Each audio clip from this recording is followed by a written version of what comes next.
মরণের চিঠি যখন আসবে আমার, কালিমার তালকিন দিও বারে বার। মরণের আমার, কালিমার তালকিন দিও বারে বার। প্রাণ ভরে দেখব চেহারা তোমার, প্রাণ ভরে মার ডেকে নাও রওজা তোমার। ও বন্ধুরি, আমি বলেছি 4টা ঘাট আছে, একটা ঘাট হলো মরণের ঘাট। আজরাইল যেদিন সামনে দাঁড়িয়ে যাবে, ওই দিন দুনিয়ার কোনো দান্দাবাজি চলবে না, সব দান্দা বন্ধ হয়ে যাবে, কেউ কাউকে চিনবে না। এমন ভাবে চলে গেছে কত মানুষ। একটা ফেসবুকের পাতায় দেখছিলাম কয়েকদিন আগে, আমার চাপুর গ্রামের যেই মুরব্বীরা দুনিয়ার দিকে চলে গেছে, তাদের ছবি দিয়া দিয়ে একটা ভিডিও ছাড়ছিল। এই মানুষগুলা যে চলে গেছে, এখনো মনে হয় না মানুষগুলা চলে গেছে। তাজা তাজা মানুষগুলো অন্ধকার কবরে চলে গেছে। এই জন্য মরণের ঘাট বড় সাংঘাতিক। 2 নম্বর ঘাটটা হলো কবরের ঘাট। ডানে মাটি থাকবে, বামে মাটি থাকবে, সামনে মাটি থাকবে, পিছনে মাটি থাকবে, উপরে বাঁশের ছানির উপরে আবার মাটি এমন ভাবে চাপা মাইরা দিব যেন ছিদ্র না থাকে, আবার নিচে মাটি থাকবো। এমন একটা অবস্থা হয়ে যাবে। 1 দিন নয়, 2 দিন নয়, 3 দিন নয়। আপনি মনে করতেছেন আপনার পোলা বুঝি খুব কাছের মানুষ। না না, আপনি আজকে মইরা দেখেন 3 দিন পরে পোলা খতম। দেখেন বাবা দুনিয়াতে থাকা অবস্থায় বাবার হাতে টাকা দেয় নাই, পোলা বিদেশ থেকে বাবার হাতে টাকা দেয় না, মার হাতে টাকা দেয় না। যখন বাপটা মারা যায় 5 থেকে 7 লক্ষ টাকা খরচ করে একটা খতম জেফতের আয়োজন, কথা কোন ঠিক কিনা বেঠে, বড় একটা জেফতের আয়োজন করে, মনে করে একটা দায় পূরণ করে ফেলছেন। না না, এত সহজ না। আরে বাবা মারা যাওয়ার পর বাবার নামের উপরে যেইভাবে 7 লক্ষ টাকা 8 লক্ষ টাকা খরচ কইরা জেফত কইরা মানুষের খাওয়াও, আমি বলি না খাওয়ান জায়েজ না, জায়েজ আছে। আমি তো মনে করি বাপটা দুনিয়া থাকা অবস্থায় যদি ওই বাবার হাতে শুধুমাত্র 1 লক্ষ টাকা একদিনে উঠাইয়া দিতা, তাইলে 7 লক্ষ টাকা খরচ কইরা বাবা মার দোয়া এবং আল্লাহর রহমত কামনা করতে যাইয়া যতটুকু ফজিলত অর্জন করতে পারতা, ওই মার হাতে দুনিয়াতে থাকা অবস্থায় মা বাবার সেবা কইরা যদি আল্লাহর কাছে ফরিয়াদ করতা, আর ওই মা বাপ তোমার ভালোবাসা পাইয়া আল্লাহর কাছে যদি 2টা হাত তুইলা দোয়া করত, ওই সন্তানটা মা বাবার দোয়ার কারণে আমার আল্লাহর ওলি হয়ে যেত। কথা বলেন ঠিক কিনা? এই জন্য যুবক, কবর বড় সাংঘাতিক জায়গা। মনে করবেন না সন্তান আপনার খবর রাখবে। 3 দিনে জেফত পড়ানোর পর 5 দিনের মাথায় ভাই বোনের সম্পদ নিয়ে বাগাবাগি শুরু হয়ে যায়। বাবা রেখে যাওয়া সম্পদ বুক করার জন্য কামড়া কামড়ি করে, অথচ বাবা কবরে কেমন আছে খবর জানে না। কিন্তু যেই লোকটা কবরে গেল, এই লোকটা কিন্তু কবরের 2য় ঘাটে পড়ে গেছে। সে দুনিয়ার কোনো মানুষ থেকে সহযোগিতা পাইতে পারবে না, দুনিয়ার মানুষ তার কোনো উপকার করতে পারবে না।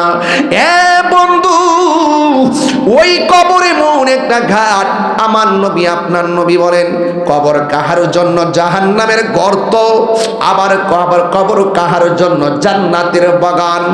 এই ঘাটের ভিতরে 1 দিন নয়, 2 দিন নয়, জনম জনম পড়ে থাকবে। আজ থেকে 1500 বছর আগে যারা শুয়ে রইছে, তারা ওই কবরে এমন ভাবে পড়ে আছে। আবার যদি 2000 কোটি বছর যায়, যায়, এখানে কবরের ভিতরে পড়ে থাকবে। এই কবর এমন একটা সাংঘাতিক জায়গা রে, এই কবরস্থানে অনেক কবর আছে চিহ্ন নাই, অথচ দাদার কবরের চিহ্ন মুছে গেছে, মার কবরের চিহ্ন মুছে গেছে। একদিন আমার কবরের চিহ্ন মুছে যাবে, আপনার কবরের চিহ্ন মুছে যাবে। এই দুনিয়া দুনিয়া নয়, খাস মাহফিল আমি খাস কথা বলে দিয়ে যাই, ওই কবর বড় সাংঘাতিক জায়গা। এই কবরটাকে যদি আলোকিত করতে হয়, এই কবরটাকে যদি সুখের করতে হয়, দুনিয়া থেকে যাওয়ার আগে আল্লাহকে বেদ করা যাবে, নবীজিকে বেদ করে যাওয়া লাগবে, আহলে বাইতের সঙ্গে মহব্বত করা লাগবে, পাকে পাঞ্জাতনের মালা গলায় লাগাতে হবে, নাইলে কবরে কোনো উপায় থাকবে না রে। এই জন্য আমি তাহিরি মাঝে মাঝে বলি, ও পৃথিবীর মানুষ, এই কণ্ঠ একদিন থাকবে না, কেউ আমার নামটাও নিবে না, তাহিরি হুজুর কেউ বলবে না, শুধু বলবে লাশ আর লাশ, ইন্না লিল্লাহি ওয়া ইন্না ইলাইহি রাজিউন। এমন ভাবে কবরে চিরদিনের জন্য পড়ে যাব। প্রথম গাঁট হলো আজরাইল, দ্বিতীয় গাঁট হলো কি জানেন? কয়েক কবর। এখন প্রশ্ন করবেন হুজুর তৃতীয় ঘাট কি? এখন প্রথম ঘাট দ্বিতীয় ঘাট কেন বলি নাই জানেন? এই ওয়াজগুলো আমি করি, এখন আমার ওয়াজ হলো দ্বিতীয় আর তৃতীয় এবং চতুর্থ ঘাট লইয়া। তৃতীয় ঘাট হলো ওই ময়দানের কথা বলছি, যেই ময়দানের নাম হলো হাসরের ময়দান। যেই দিন মানুষ মানুষকে সহযোগিতা করতে পারবে না, যেই দিন আল্লাহর ছায়া বিনে কোনো ছায়া থাকবে না, সেই দিন আপনার অবস্থা কি হবে? সেই দিন আমার অবস্থা কি হবে? ও বন্ধু, ওই হাসরের ময়দানে এমন একটা ময়দান শুরু হয়ে যাবে, নিজের ঘামে নিজেরা সাঁতার কাটবে। কেউ জান্নাতি হবে, কেউ জাহান্নামী হবে, কিন্তু জান্নাত জাহান্নামে তো সস্তা জিনিস না। ওই হাসরের ময়দানে আল্লাহ যখন পাপ পুণ্যের ওজন করা হবে, ওই মুহূর্তে আমার আল্লাহ একটা রাস্তা বানাইব। এই রাস্তাটার মধ্যে আবার 6টা ঘাট আছে। ওই 6টা ঘাট মানে চতুর্থ ঘাটের একটা ঘাট হলো, প্রথম ঘাট হলো আজরাইল, দ্বিতীয় ঘাট হলো কবর, তৃতীয় ঘাট হলো হাসরের ময়দান, চতুর্থ ঘাট হলো পুলসিরাত। এই পুলসিরাতের মধ্যে আবার 6টা ঘাট আছে। এটা নিয়েই হলো আমার আজকের আলোচনার মূল বিষয়। এখন প্রশ্ন হলো হুজুর, মরণ যে হবে জানি, কবর যে যাব জানি, আর যে আমি একদিন হাসরের মাঠে উঠবো এটাও জানি। দেখেন গত কয়েকদিন আগে জুমুন নামে ছেলেটা চলে গেল, কয়েকদিন আগে ওয়ালি কাকার ছেলে জসিম ছেলেটা চলে গেল, কিছুদিন আগে আমার রুহানি সন্তান আরিফ চলে গেল। এই যে অল্প অল্প বয়সে বলাবান কি মেসেজ দিয়া গেছে, যেদিন যার মরণ হবে মরণ হয়ে যাবে রে। এই জন্য আজকে সবার জন্য আমরা দোয়া করব। এই জন্য আমি বললাম চতুর্থ ঘাটটা হলো পুলসিরাতের ঘাট। এই ঘাটের ভিতরে আবার 6টা ঘাট হবে, এই 6টা স্টেশন হবে, এর মধ্যে হলো একটা ঘাট পুলসিরাতের ঘাট। এখন প্রশ্ন হলো হুজুর পুলসিরাতটা কেমন? কই পুলসিরাতটা হলো চুলের চাইতে আরো চিকন, হীরার চাইতে ধারালো। এই রাস্তাটা হবে জাহান্নামের উপরে। আল্লাহু আকবার, আল্লাহু আকবার। সারা জীবন দেখলাম ব্রিজ বানাইছে কাউতুলি, কয় কুরুল্লা খালের উপরে ব্রিজ, নিচে দা পানি। পদ্মা সেতু বানাইছে নিচে পানি, যমুনা সেতু বানাইছে নিচে পানি, আখাউড়া ব্রিজ বানাইছে নিচে কি? কিন্তু আমার আল্লাহ যে ব্রিজটা বানাইবো, এই ব্রিজটা হবে চুলের চাইতে চিকন। শরীরটা কাটা কাটা দিয়ে উঠছে, এত ডেঞ্জারাস হবে কেন আমাদের জন্য? ওই রাস্তা হবে চুলের চাইতে চিকন, হীরার চাইতে ধারালো, এও বলে নিচে বলে পানি। আল্লাহ বলবে ও বান্দারা এই পুলসিরাত পার দাও। জান্নাতে যাইতে গেলে এই রাস্তাটা পাড়ি দেওয়া লাগবে। যাদের ভাগ্য ভালো জান্নাত চলে যাবে। কিন্তু এই ব্রিজটা কেমন হবে?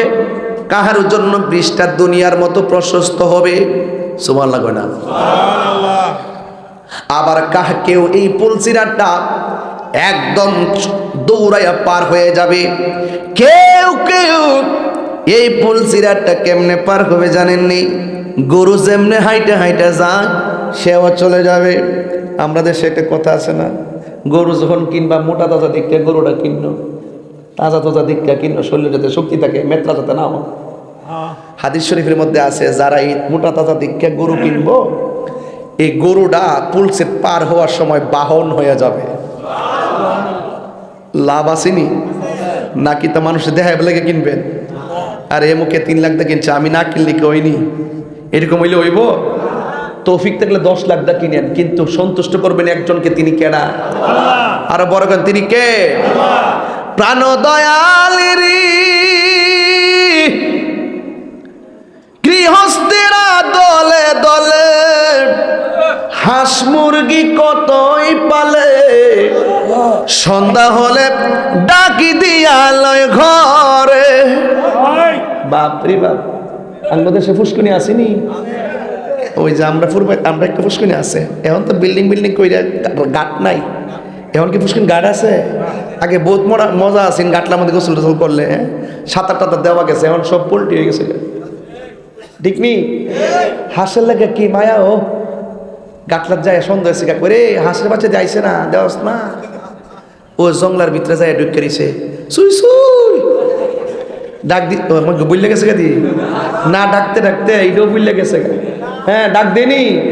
আবার হাঁসের বাচ্চাকে মধ্যে মালিকের গলাটাও বুঝে, আরেকবার ডাকলে আয় না, মালিকের ডাকটা দিলে দৌড়ায় আয় ফুরে, দৌড়ায় আয় ফুরে।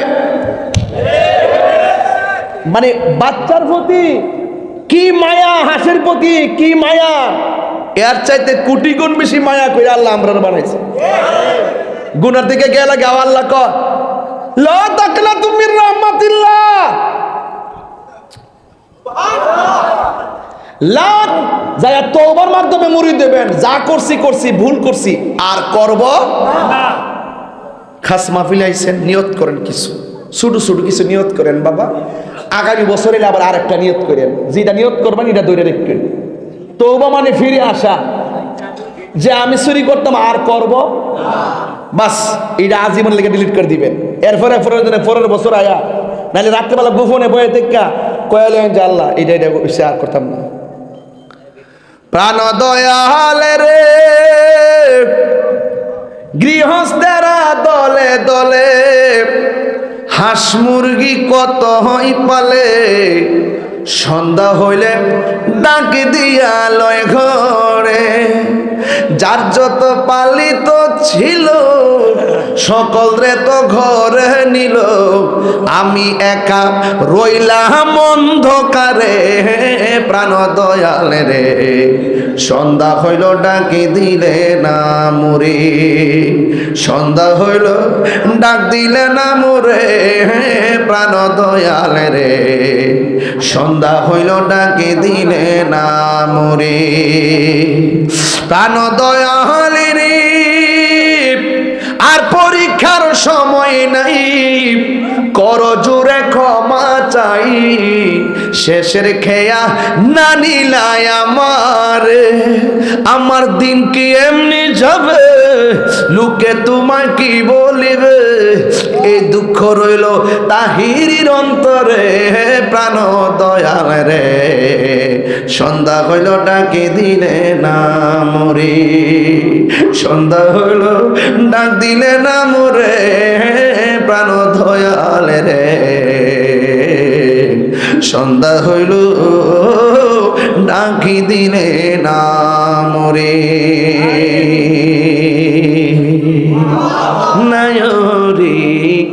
নায়র হইল শেষ, এবার চলো নিজের দেশ। আপনারা মনে করেন আসল নায়ের বাড়ি বুঝি? হ্যাঁ, দুনিয়া। আসল নায়ের বাড়ি হইল কবর। নায়র হইল শেষ, এবার চলো নিজের দেশ। তোমার জীবন খাতায় লিখা আছে, তোমার জীবন খাতায় স্বামীরা দেশ, এবার চলো নিজের দেশ। নায়রে এসে এবার চলো নিজের দেশ। এটা কি বাংলাদেশ? না কবর দেশ? চলো নিজের দেশ, এটা নিজের দেশ, নিজের ঘর, নিজের বাড়ি, আসল বাড়ি। কথা কর না কে লেগে? গভীর মনোযোগ। ওই পুলসিরাতটা হলো চতুর্থ ঘাট। এই চতুর্থ ঘাটটা হলো পুলসিরাত, চুলের চাইতে চিকন, হীরার চাইতে দাঁড়ালো। আহা, এই রাস্তাটা নিচে থাকবে জাহান্নাম। জাহান্নাম কেমন গভীর জানেননি? আল্লাহর হাবিব সাহাবায়ে কেরামদেরকে নিয়ে একদিন ওয়াজ করতেছেন। ওয়াজ, হঠাৎ করে একটা বিকট আওয়াজ শোনা গেল। সাহাবায়ে কেরাম আমার নবীর ডাক দিয়া বলেন, ইয়া রাসূলুল্লাহ, ইয়া হাবিবাল্লাহ, এতক্ষণ আপনার সামনে আমরা ওয়াজ শুনতেছি, আপনি ওয়াজ করতেছেন। ইয়া রাসূলুল্লাহ, হঠাৎ করে কেন বিকট একটা আওয়াজ শোনা গেল? আমার নবী, আপনার নবী বলেন, ও সাহাবায়ে কেরাম শোনো, আজকে থেকে প্রায় ৭,০০০ বছর, ৭০,০০০ বছর পূর্বে, ৭০,০০০ বছর পূর্বে এই পৃথিবীটা যত বড়, এর চাইতে ৭০ গুণ বড় একটা পাথর আমার আল্লাহ জাহান্নামের মুখের মধ্যে ছেড়ে দিয়েছে। এই পাথরটা ৭০,০০০ বছর পরে জাহান্নামের তলদেশে গিয়ে পড়েছে। এবার বুঝেন জাহান্নামটা কত গভীর, কত গভীর, কত গভীর। উপায় নাই। আল্লাহর হাবিবকে জিজ্ঞাসা করা হয়, নবী গো, এত গভীর জাহান্নাম। আল্লাহরে প্রশ্ন করি, আমার আল্লাহ চাপড়ি গ্রামের চুলার মধ্যে আগুন ধরাইলে লাকড়ি দিয়ে আগুন ধরাই, তুমি জাহান্নামের আগুন কি দিয়া ধরাইবা? আল্লাহ রাব্বুল আলামিন বলেন, ও পৃথিবীর মানুষ, জাহান্নামের আগুন দুইটা উপাদান দিয়া ধরাবো। একটা হলো পাথর, আর একটা হলো মানুষ। মানুষে আল্লাহ লাকড়ি হয়ে ব্যবহার করবো, কত কঠিন কথা। ওয়াকুদুহান নাসু ওয়াল হিজারা উইদ্দাত লিল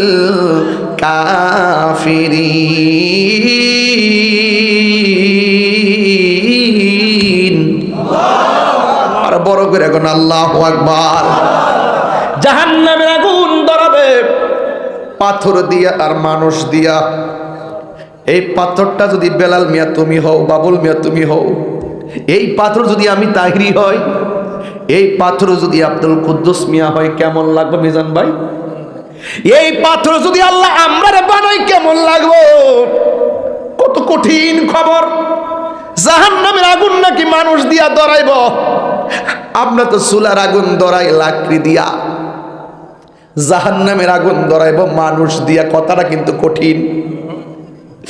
আল্লাহ রাব্বুল আলামিন বলেন, ইন্নাল মুনাফিকিনা ফি দারকিল আসফালি মিনান নার। আল্লাহ বলেন, নিশ্চয়ই আমি জাহান্নামের সর্বনিম্ন স্তরে মুনাফিকদেরকে রাখবো। ওই যখন জাহান্নামের উপরে রাস্তার গোড়ার মধ্যে আপনি যাবেন, সেখানে আপনাকে একটা প্রশ্ন করবে, ইমানের হিসাব দাও। প্রথম বেলা যদি আটকে যান, আর সামনের গেটে যাওয়া লাগতো না, এখানেই শেষ। প্রথম জিগাইব, ইমানের হিসাব দাও। যারা ইমানদার হবে তারা ডাক দিয়ে বলবে, আল্লাহ আমরা ঈমান আনছি তোমার উপরে, আমরা ঈমান আনছি নবী রাসূলদের উপরে, আমরা ঈমান আনছি তাকদীরের উপরে, আমরা ঈমান আনছি আখিরাতের উপরে, আমরা ঈমান আনছি আসমানি কিতাবের উপরে। এ বন্ধু, আমরা ঈমান আনছি ফেরেশতাদের উপরে। যখন এই উত্তর দিয়ে দিবে, দ্বিতীয় গেটের মধ্যে চলে যাবে। দ্বিতীয় গেটের মধ্যে গিয়ে যাওয়ার পরে জিজ্ঞেস করবে, তোমার ওযুর হিসাব দাও। কিসের হিসাব? কথা কন না কেন? আমরা তো মনে করি নামাজের ভিতরে আল্লাহু আকবার করে নামাজ পড়া গেলে শেষ। না না, ওযুর হিসাব, মিজানের ওযুর হিসাবটা পুলসিরাতের মধ্যে আল্লাহ তাকায় চাইব। ওযু কেমন জিনিস জানেননি? আমার নবী, আপনার নবী বলেন, কেউ যখন নামাজের মধ্যে দাঁড়াইবার আগে ওযু করতে যায়, বিসমিল্লাহ বলে যখন ওযুটা শুরু করে, জোরে কোন কি বলে? এই আওয়াজে মানি না, জোরে কোন কি বলে? মোল্লাজি খবর লইছনি, বিসমিল্লাতে কয় রঙের পানি সন্ধান জাননি। জানবো কর্তিকা? মৌলবী তো তাফসিরের নাম দিয়া হালিক তাফসিরে শেখ হাসিনা, তাফসিরে ইন্ডিয়া, এই কথা কইতে কইতে ওয়াজ মৌলবী শেষ করে এলা। কথা কন্যা কি লেগে? আরে তাফসির করবো কর্তিকা, মাল থাকলে না করতো। হ্যাঁ, মোল্লা হাজি খবর লইছনি। মৌলা আলী রাদিয়াল্লাহু তাআলা বলেন, আমি যদি বিসমিল্লাহ তাফসির করি 60টা উটের বোঝা হবে, এরপরও শেষ হবে না। মোল্লা হাজি খবর লইছনি, বিসমিল্লাতে কই রঙের পানি সন্ধান জাননি। ওর সময় তাতে রাস্তায় পরে ধরবি যদি তারে, চলো মুর্শিদের দরবারে। মুর্শিদেরই নামটি ধরো, নিজেরই মানুষজন করো, বিসমিল্লাহকে চাপা রাখো হৃৎপিণ্ডের ভিতরে। দুই চোখের পানি দিয়া যাই কি পাওয়া তাহারে। আল্লাহু আকবার করে গেলে, দুই চোখের পানি দিয়া যাই কি পাওয়া তারে।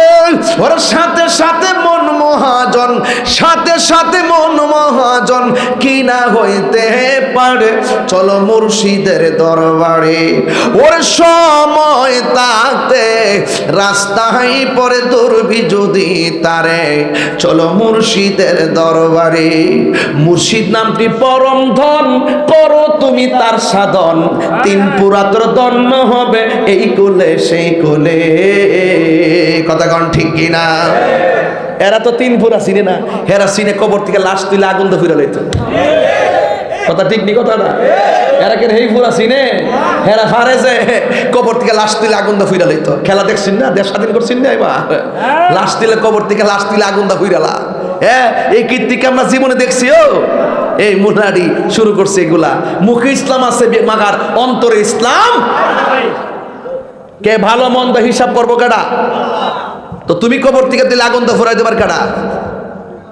ঠেঙ্গাইলে বাতিজা, বিচার একদিন হবে, বিচার একদিন হবে, সাবধান করে দিলাম।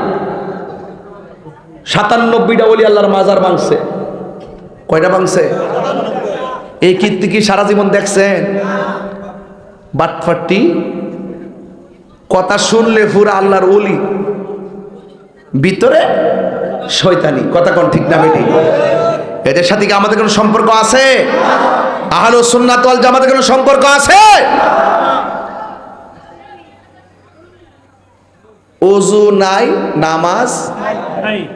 রাসূল কয় যারা বিসমিল্লাহ করে ওযু শুরু করে, যতক্ষণ উযু করব আসমানের ফেরেশতারা ততক্ষণ তার জন্য গুনাহ মাপ চাইতে থাকবো।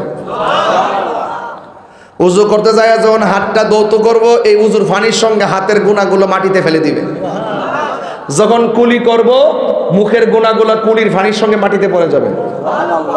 আবার উযু শেষ করে যখন আসমানের দিকে তাকায়া কালিমায়ে শাহাদা পড়বে, আল্লাহ পাক 8টা জান্নাতের দরজা খুলে দিবে। জিগাইব উযু কেমনে করছিলি? রাসূল বলেন সবচাইতে বড় চুর হইল নামাজ চুর। কথা কোন ঠিক না বেটি? যে তাড়াতাড়ি রুকু সিজদা করে এটি চুর, যে তাড়াতাড়ি রুকু সিজদা করে এরা কি চুর। আর যারা লোক দেখায় না নামাজ পড়ে, এরা হলো ফাওয়াইলুল লিল মুসাল্লিন, তাদের জন্য দুজুক রেডি।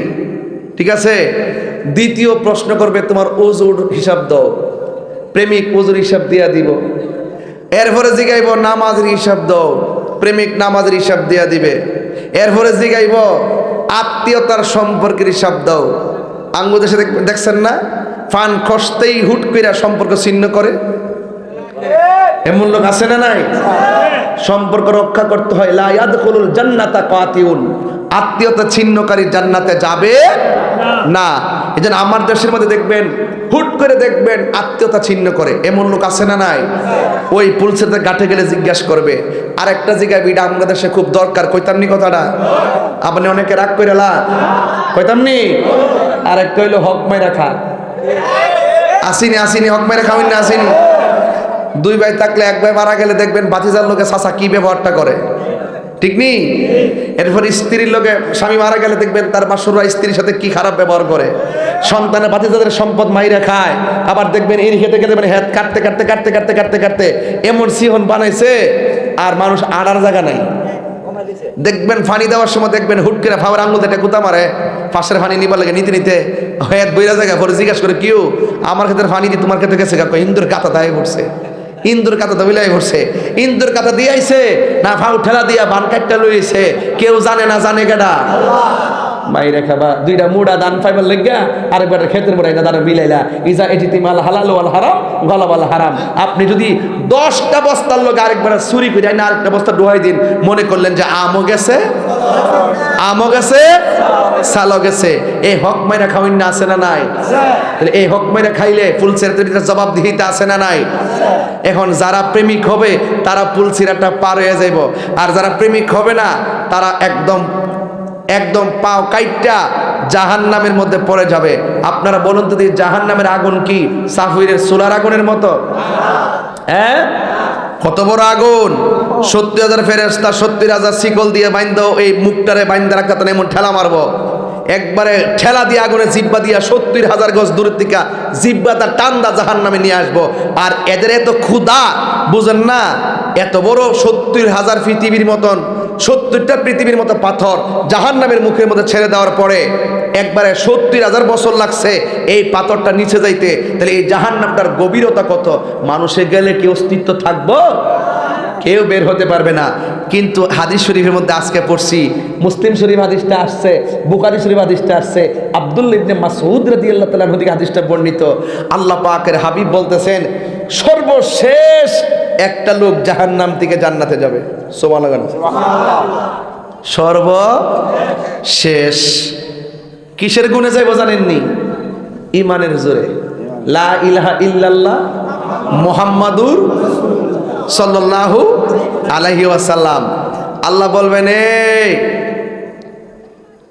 ওঠো, সর্বশেষ যার ভিতরে খারদালিন জাররা পরিমাণ ইমান আছে সে আমলের কারণে জাহান্নামে জ্বললো, একদিন না একদিন বেহেশতে যাইব। আর যার ইমান নাই সে চিরস্থায়ী জাহান্নামে থাকবো। কথা বুঝতে পারছেন? সর্বশেষ যে জাহান্নাম থেকে উঠবে, উঠার সময় একটা টাক্কুর খাইয়া সামনে পড়বো। জোরে সুবহানাল্লাহ। টাক্কুর খাইয়া সামনে পড়ে আল্লাহর কাছে কইবো, আল্লাহ তুমি আমার এত দয়া করছো, তুমি আমার এত মায়া করছো, আমি ছিলাম কোথায়, তুমি আমার কোথায় ফালাইছো, আল্লাহ তোমার শুকরিয়া আদায় করি। হুট করে আল্লাহ ওখানের মধ্যে তার জন্য ছায়া দেওয়ার জন্য একটা গাছ বানাই দিব। গাছের তলে বসে কইবো, আল্লাহ এতক্ষণ তো উষ্টা খাইয়া ফইরা মনে করছিলাম একটা বালা জায়গাতে আছি, এখন দিয়ে দেখতেছি আরো নিয়ামতপূর্ণ জায়গাতে আছি। আল্লাহ পাক, আল্লাহ গো তোমার কাছে ছায়া চাইছি, ছায়া পাইছি, আল্লাহ আরেকটা ছায়ার ব্যবস্থা করবে। আল্লাহ আমার আরো ছায়া দিছো, আর কিচ্ছু লাগতো না, আলহামদুলিল্লাহ। এত সুন্দর ছায়া, কোথায় ছিলাম এতদিন? হঠাৎ করে চোখটা বন্ধ করে দীর্ঘ শ্বাস নিয়ে ফেলবে, চোখটা খুললে দেখবে জান্নাতের দরজাটা দেখা যায়। আর বড় করে কোন সুবহানাল্লাহ। কিসের দরজা দেখা যায়? জান্নাতের দরজা দেখা যায়। তখন জান্নাতটা দেখা একটা ভাব আইসা পড়বে, আল্লাহ মনে করছি গাছটার ছায়া এত আরাম, জান্নাতটা এত সুন্দর লাগতেছে, তোমার কাছে তো ওয়াদা করছিলাম যে আর কিছু চাইতাম না, তবে শুধুমাত্র একটা ওয়াদা, আমার ওই গেটটা পর্যন্ত আমার পৌঁছাই দাও। কি পর্যন্ত পৌঁছাই দাও? গেটটা পর্যন্ত। এরপর আল্লাহ ঠিক আছে আর কিন্তু কিছু চাইছ না, কয় ঠিক আছে আল্লাহ আর কিছু চাইতাম না। পরে গেটটা পর্যন্ত পৌঁছাই দিছে। গেটে যাওয়ার পরে যখন দেখতেছে গেটের ভিতরে শুধুমাত্র খাওন, সুবহানাল্লাহ, কি সুন্দর হুর দেখা যায়, কি সুন্দর ফল ফলাদি দেখা যায়। এবার আল্লাহর কাছে, আল্লাহ তোমার কাছে তো কইছিলাম যে আর কিছু চাইতাম না, এত সুন্দর নিয়ামত দেখলে না চাই কি পারি? আল্লাহ তুমি দিলে তো তোমার কোনো লস নাই। আর বড় করে কোন সুবহানাল্লাহ। গভীর মনোযোগ। সবার শেষে জাহান্নাম থেকে যেই মানুষটা উঠবে টাক্কর খায়া পড়ে যাবে, আল্লাহর কিছু চাই না। এবার একটা গাছ দিবে, গাছের ছায়ার নিচে বান্দা দাঁড়ায়া গেল, সেখান থেকে জান্নাতের গেটে চলে গেল। সেই জায়গা থেকে ওই জাহান্নামী আল্লাহরে ডাক দিয়া বলবে, আল্লাহ এত সুন্দর জান্নাত তুমি আমার জান্নাত দিলে তো তোমার কোনো লস নাই মাওলাজি। তোমার রহিম নামটি তাকিতে গো তাকিতে আমি পাপি ডুই বাজাইতাম নি। করিমি রহিম নামটি তোমার, করিমি রহিম নামটি তোমার, আল্লাহু কাদির গনি আমি পাপি ডুই বাজাইতাম নি। ওই বান্দা ডাক দিয়া বলে, আল্লাহ এতদিন আমার জাহান্নামের মধ্যে জ্বালাইয়া আংরা বানায়া ফেলছু, এখন কাখার দালিম ইমানের জোরে তুমি আমারে আগুন থেকে নিরাপদে গাছের ছায়া দিয়া জান্নাতের গেটে আনলা। ও আল্লাহ, আমার মন চাইতেছে একটু জান্নাতের ভিতরে আমি ঢুকতাম। এবার আল্লাহ ডাক দিয়ে বলে, তুমি না বলছো তুমি আমার কাছে কিছু চাইবা না? ও আল্লাহ ঠিক আছে, একবার জান্নাতে ঢুকাইয়া দাও, আমি তোমার কাছে কিছুই চাইব না। এবার জান্নাতের ভিতরে ঢুকে গেল। ওই মুহূর্তে এত সুন্দর খাবার দেখা ডাক দিয়া বলবেন, ও আল্লাহ, আমি এই জায়গার ভিতরে কেমনে দাঁড়াইতাম? তুমি যে আমার জান্নাতে ঢোকার জন্য আর ফল ফলাদি দেখাইতেছো, আমি দেখতেছি জান্নাতের মধ্যে কোনো জায়গা নাই, আমি কোন সাইডে যাইয়া দাঁড়াইতাম? আল্লাহ ডাক দিয়া কয়, তোমার আমি যেই জায়গায় বলে সেই জায়গায় যাইবা। ওই মুহূর্তে আল্লাহ বলবে, ও বান্দা, আমি তোমাকে এই জান্নাতের রুমটা দান করলাম। জোরে জোরে কি আল্লাহু আকবার বলা যাবে না? আমি তোমাকে এই জান্নাতের এই রুমটা দান করলাম, দোনটা দিয়ে দিলাম। এবার ডাক দিয়া বান্দা আল্লাহরে ডাক দিয়ে বলবে, আল্লাহ জান্নাতের ভিতরে তিল পরিমাণ কোনো জায়গা দেখি নাই, আমাকে তুমি এত একটা জায়গা দিলাও, এত বড় একটা জায়গা দিলা। আল্লাহ ডাক দিয়ে এটা ছোট একটা কামরা। হাদিস শরীফের মধ্যে দেখলাম এই জান্নাতটা কত বড় জানেননি? সর্বশেষে জান্নাতের মধ্যে যে ঢুকবে এই লোকটার জান্নাতটা হলো এই পৃথিবী 10টার সমান। এবার হিসাব মিলাইয়া দেখেন, সব শেষে যেই লোকটা জান্নাতে যাবে, জাহান্নামের আগুন থেকে পইরা যাবে, এই লোকটার জান্নাতের রুমটা হলো এই পৃথিবী থেকে 10টা পৃথিবীর সমান। খেয়াল করে দেখেন, যে গাছটা দিবে ছায়ার জন্যে, এই গাছটার ভিতরে একটা ঘোড়া নিয়ে যদি 80 বছর দৌড়ায়, এরপরও তার ছায়া শেষ হবে না, এমন একটা গাছ দান করবে। এই জন্য আমি আপনাদেরকে বলতে চাই, ও বন্ধু, মৃত্যু যদি ভালো হয়, কবর যদি ভালো হয়, হাসরের ময়দান যদি ভালো হয়, পুলসিরাতটা যদি ভালো হয়, এমন বড় বড় নিয়ামত জান্নাতের ভিতরে আমাদের জন্য অপেক্ষা করতেছে। হ্যাঁ বন্ধু, হাতে পায়ে দুইটা বইলা দিয়া যা, এখনো সময় আছে, সময় থাকতে সব আদায় কইরা নাও, এখনো সময় আছে, সময় থাকতে আমার মহান মনিবকে রাজি কইরা যায়। যদি সময় হারায় ফেলি, তাইলে কবরে ধরা খেয়ে যেতে হবে, হাসরের ময়দানে মুখ দেখাইতে পারবেন না, পুলসিরাত পার হওয়ার কোনো প্রশ্নই আসে না। আসুন সবাই মিলে এমন একটা জীবন গড়ি, যারা জানে তাদের কাছে গিয়ে আমরা জেনে নেই। জবানটারে বলি মিথ্যা কথা কখনো বলবো না, কানটাকে বলি কখনো বাজে কথা শুনবো না। এরপরে আসুন আমানতদারিতার ক্ষেত্রে বলি, জীবনে কোনোদিন কাহারও হক মাইরা খাবো না। ওই জান্নাতের ভিতরে আল্লাহ এত সুন্দর নিয়ামত রেখে দিয়েছেন। আমার আল্লাহ রাব্বুল আলামিন বলেন, ওয়াবাশশিরিল্লাযীনা আমানু ওয়া আমিলুস সালিহাতি আন্না লাহুম জান্নাতিন তাজরি মিন তাহতিহাল আনহার। আল্লাহ রাব্বুল আলামিন ওই জান্নাতের ভিতরে কিছু কিছু মানুষ নয়, শুধুমাত্র ঈমানদারের জন্য জান্নাতের শুভ সংবাদ দিল। এই জন্য আমি শুরুতে বলছি ঈমান, এখনো বলি ঈমান। ঈমান আছে, নামাজের দাম আছে, ঈমান নাই, নামাজের কোনো দাম নাই। এবারে ঈমানটা কি জিনিস শুনে যান। ঈমানটা হলো আমার নবী আল্লাহর পক্ষ থেকে যা নিয়ে এসেছেন সেগুলোকে সর্বগুণে জেনে মেনে নেওয়ার নামই হইল ঈমান। কথা বলেন ঠিক কিনা? এই জন্য বন্ধু, আমার নবী আপনার আপনার নবী আপনার জন্য কত পেরেশান হয়ে যাবে। আমার নবী আপনার নবীর জান্নাতের মধ্যে যাবে, আমার নবীর সাথে আমরা জান্নাতে থাকতে চাই কি চাই না? আমার নবী আপনার নবী কয়, ও পৃথিবীর মানুষ, এই পৃথিবীতে যে যেমন কর্ম করবা হাশরের ময়দানে সে তেমন প্রতিদান পাইবা। এই পৃথিবীতে যারা মানুষের হক মেরে খায়, এই পৃথিবীতে যারা মুনাফিকি করে, এই পৃথিবীর মধ্যে যারা সুদ খায় ঘুষ খায়, সুদ করতো নাই বাজান বাজান আব্বা একটা কথা কই, দয়া কইরা দরকার সুটকির মতো তা খায়েন, সুদরা খায়েন না। আর সুদের টাকা দিয়া ফুতরে বিদেশ পাঠায়েন না। ঋণ টানতে টানতে আর ফুতের রুজি খাইতেন না, কথা কয় না।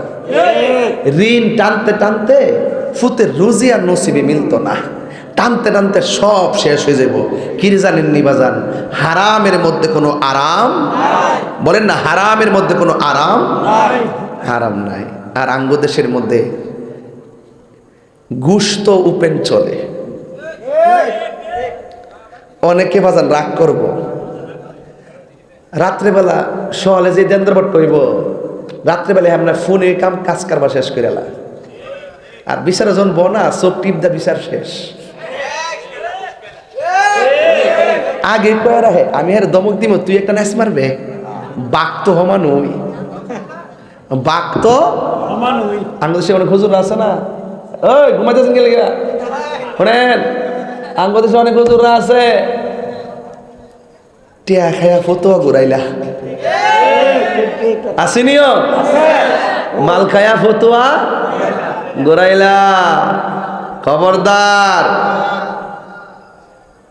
আমার কাছে যখন তালাকের ফতোয়া যায়, আমি আর মহিউদ্দিন ফৈজি সাহেব আপনার কাছে গেলে আমরা কই 3 দিন পরে আইন, লিখিত লই আইন, লিখিত লই আইন। যেটা হয়ে জায়গা গেছে তো, যেটা আছে এটা তা আছে, ঠিক নেই। আঙ্গ দেশে যেটা জাগা এটারও টাইম নাই না লাগাইয়া জিনার সারা লাগাই দে। কেউ 1 লাখ টাকা দিলে কি তা হারাম রে হালাল কোন জীব, কথা কোনা গেলে গা। আল্লাহর ওয়াস্তে ঘুষ খায়েন না। এই ঘুষের কারণে কিন্তু সমাজ ব্যবস্থা শেষ হয়ে গেছে গা। যে ঘুষ খাইব, যে ঘুষ দিব, যে খাইব হের দোষ না, যে বাটপাটটা দিব হেরও দোষ আছে। ঘুষ করে ঘুষ খাইছে না, ঘুষ খাউন শিখাইছি আমরা, না দিতাম শিখতো না, কথা কোন ঠিক নেই। যে দিব যে খাইব দুইটাই জাহান্নামের আগুনে জ্বলব। এই জাহান্নামের ওয়াজি করতেছি, আল্লাহর ওয়াস্তে ওয়াদা করেন ঘুষ খাবো, বড় করে ঘুষ খাবো, সুদ খাবো, মুনাফিকি করব, মা বাবার মনে কষ্ট দিব, নেশা করব। আলহামদুলিল্লাহ ইদানিং আমরা দেশের মধ্যে মাদকের বিরুদ্ধে কয়েকটা মিটিং হয়েছে, আমি খুব খুশি হয়েছি। প্রত্যেকটা গ্রামের মধ্যে খবর নিয়ে দেখলাম, যতটা মিটিং করছে প্রত্যেকটা গাঞ্জুটারে ঘর থেকে দৈরাই না ভিড়াইছে। আর আঙ্গ দেশে 2-3টা মিটিং করছে, গাঞ্জাখুর বিচারে পাইছে না। কি মায়া গো, আমি যে কয়ে আসলাম রে, রাত মনে বিশুদ্ধ হইস না, ভালো গেছে গা, ভালো গেছে আলহামদুলিল্লাহ। যা মানে কয়েকবার করছে, মানে না আর কি বুঝলি, সব কিন্তু হইব বিচার। ফুতের লেগে মায়া লাগে, ফুতের লেগে মায়া লাগে। ফুতের দইরা সমাজ হাতে তুইলা দেন, যে ফাল্লার মধ্যে বাইন্দা বাইরাইন, তবে মাইরিন না একবারে। ফুতের নিজে দইরাইন নেবেন, আমার ফুতে বাবা খায়, হ্যাঁ রে ফাল্লাটা দইরা বাইন দেয়া ফিরাইন।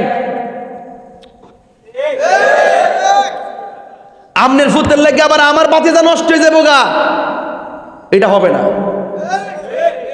যার সন্তান জড়িত আপনি ভালো করে জানেন, গোপন হইলে পুলিশের হাতে তুলে দেন, নাইলে আমরা হাতে তুলে দেন, কতক্ষণ ঠিক না ঠিক? বিচারে ভান না কিরে, জানেন না কিছু, ধরেন না কি লেগা, কারা ডরান? মাদক করে কোনো বংশ নাই, নেশা করে কোনো বংশ নাই, সে বংশের কলঙ্ক। এই তার কারণে বংশ ধ্বংস হয়ে যাবে, এটা হতে পারে না। হত্যলে বলুন, ঠিক কিনা বলুন? চিনেন না নাকি? যেই হোক, এই এলাকার যেই হোক না কেন, যদি তথ্য থাকে নিজের উচিত আপনার টাকা আপনি বিচার করা, নাইলে সমাজের হাতে চিহ্নিত করে দেওয়া। কথা কোন ঠিক না বেঠে? এই জন্য বলছি হাসরের মাঠ বড় ভয়ঙ্কর। এই দুনিয়াতে যা করবেন তার হিসাব দেওয়া লাগবে। লাগবে না আব্বা? লাগবে নিও? তাহলে বলেন নেশা কি চলবে না বন্ধ হবে? বাবা ইয়াবা অনেকে টুট দিল রে না বাইরে সুতনি আবার লড়াচড়া কর বাবা বন্ধ। আচ্ছা আগে কত সুন্দর উক্কা খাইছে না, টান দিয়া উক্কা উক্কাটি খাইছে না, ও টিক্কাটি ধরাইয়া পানি দিয়া খাইছে না, খুব মজা রে, মজা কইতাছি না, কিন্তু নেশা তো হইছে না, ভিতরে হাত তো হচ্ছে না, মাতাল তো হইছে না। এমন গাঞ্জিরটা আছে টেহার লাগিয়া মানুষের কুবা, এমন গাঞ্জিরটা আছে টেহার লাগিয়া মা বাপরে মানুষ আঘাত করে। এমন নিউজ আসছে এই নেশার টাকা যেন বাপের কুবাই মারে ফেলেছে। আর সমাজের কিছু এমন নেশা করে আছে, মাথা এমন মাতালো লাস্টের টেহা পয়সা না হইয়া বউরে গিয়া আম্মা টেহা দেয়।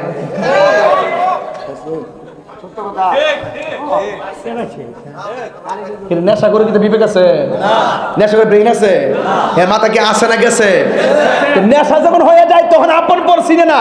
আর একটা নেশা করতে বোনের সম্মান করে না, বাইরে সম্মান করে না, ইমাম সম্মান করে না, খতিব সম্মান করে না, গ্রামের মুরব্বী সম্মান করে না। এ রাস্তা দিয়ে বাবুগিরির মতন ঘুরতো, ঠ্যাঙ্গি ভেঙে দিতে হবে। খুঁজা পান না? সবাই রেডি থাকেন, এলাকাত মাদক বিরোধী প্রোগ্রাম হবে। আপনার এলাকায় যদি নাও থাকে, এমন বহুত দূর দেশের খাউন্না আছে আপনার সন্তানকে দিয়ে ব্যবসা করা, লুবে লুবে টেহা ব্যবসাওয়ালা টানলেও লাভ। সেদিন দেখছি 70টা বস্তা না 70 মন পাইছে একটা ছোট্ট একটা টিনের ঘরের ভিতরে, ওই বর্ডার এলাকায়। এবার বুঝেন কি ব্যবসা খান করে। হারামের মধ্যে কোনো আরাম, ফোহরের মধ্যে লয়া লইয়া বাবার ট্যাবলেট ঘুরতেছে খাইতেছে, আবার আমরা সামনে গেলে পাল চকলেট মুখে দিয়া ঘুরে যাতে না বুঝি।